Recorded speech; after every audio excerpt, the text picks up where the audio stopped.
So I used to speed run the game Outlast. It's a very scary, terrifying game for a lot of people. But for those of us who aren't scared and terrified of it, it's a pretty fun game to just like speed run. It involves the any percent version of the route. Basically, you go out of bounds within the first few minutes of the game. And one time I was sitting there and I was trying to go out of bounds, and I eventually got kind of frustrated with it, and like ended up like stuck in this random wall. And I turned around and looked up, and there was this like beautiful backdrop that was just like the sun going down,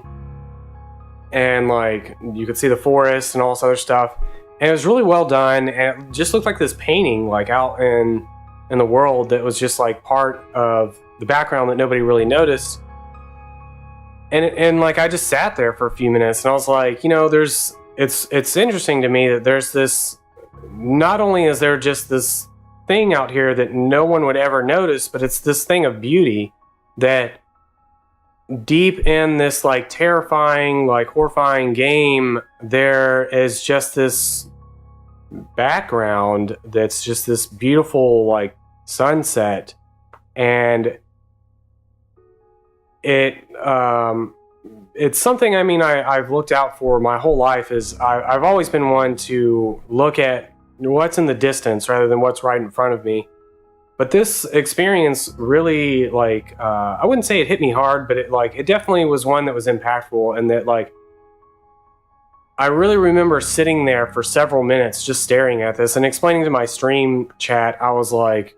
it's crazy to just think about how in this game, this that is just meant for like terror and to scare everyone, just has this beauty like lurking in the background,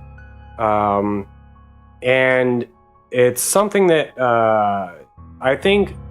especially as somebody that's not really scared of different kind of games, I think that's one of the things that really doesn't make me scared of video games and that kind of stuff, because there is always some sort of beauty within these games, and even in movies and stuff, and just the amount of like effort that the little things that the developers like put into the little things that most people don't see because they're too busy being terrified of literally nothing. That it was a wonderful experience for me, and it really I still look at that image every now and then when I'm just like dealing with something that is tough, and it's just something that, if you're having like a fearful time, something that you're just like dealing with, that you don't want to, like you're it's like, oh, this, like you got some sort of anxiety. I always like to look at that image and think, there's something beautiful beyond this, and I need to get past all of whatever it is that I'm scared of in order to reach that beauty and escape the boundaries of what's going on, to experience the greatness that lurks beyond that.